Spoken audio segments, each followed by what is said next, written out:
Assalamualaikum warahmatullahi wabarakatuh. Jumpa lagi di channel YouTube-nya Mbak Hoir, sahabat-sahabat sebangsa dan setanah air.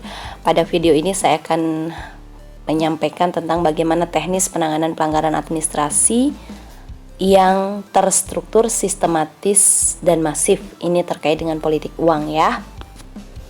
Ini beberapa pengaturan dalam Undang-Undang Pemilihan, diatur di pasal 73 ayat 1 dan ayat 2, kemudian 135A ayat 1 sampai dengan ayat 10. Pemeriksaan dilakukan selama paling lama 14 hari kerja.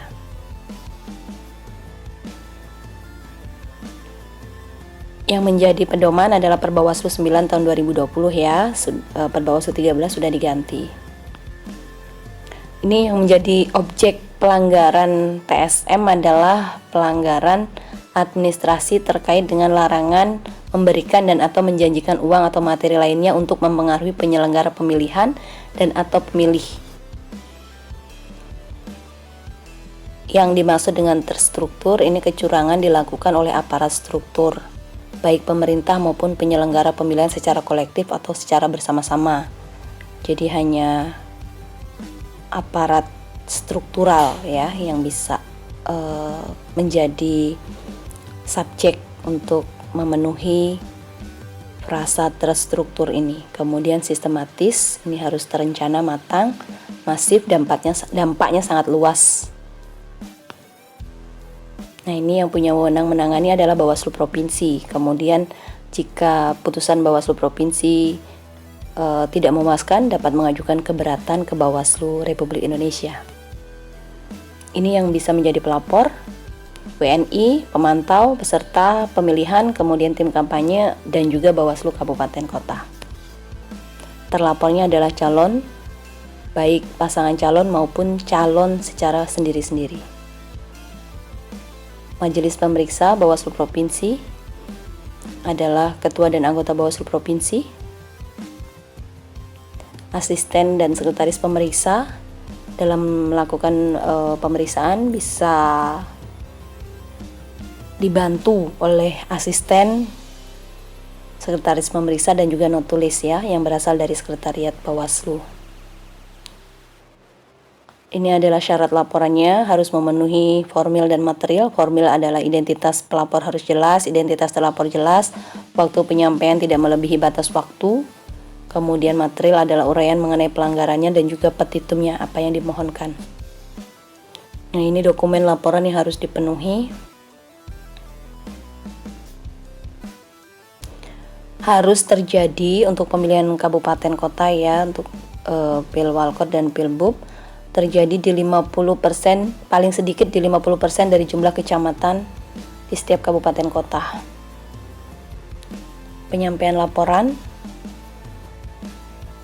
bisa langsung ke Bawaslu Provinsi, bisa juga melalui Bawaslu Kabupaten Kota.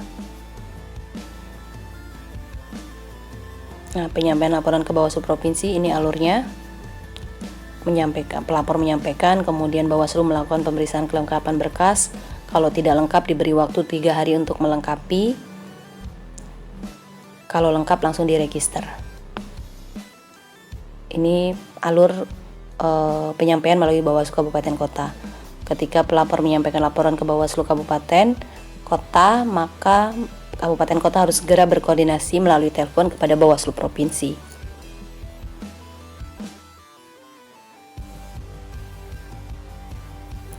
Pemeriksaan pendahuluan.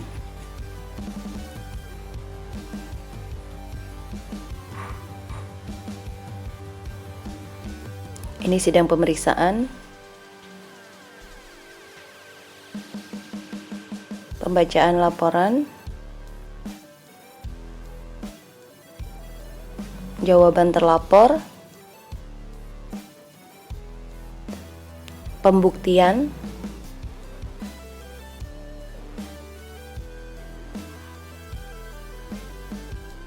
Kesimpulan, bisa melalui sidang maupun juga tidak melalui sidang.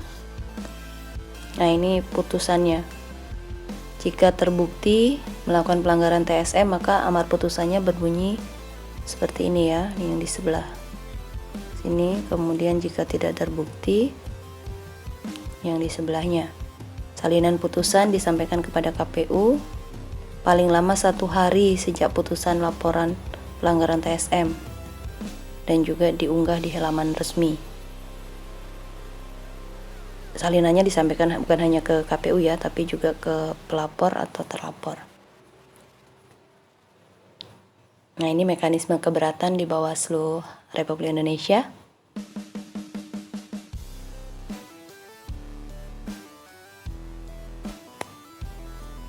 Ini contoh putusan atas keberatan.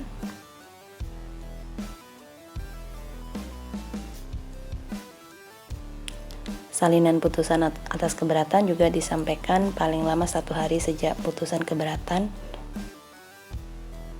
dibacakan. Salinan disampaikan melalui Bawaslu Provinsi. Ini beberapa ketentuan lain.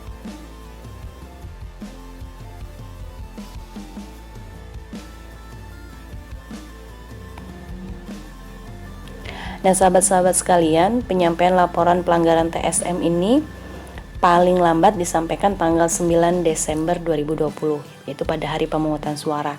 Jika setelah hari pemungutan suara ada laporan terkait dengan politik uang, maka ditangani menggunakan prosedur penanganan pelanggaran sebagaimana diatur di Perbawaslu 8 2020. Terima kasih, semoga bermanfaat. Assalamualaikum warahmatullahi wabarakatuh. Jangan lupa like, subscribe, dan komen ya.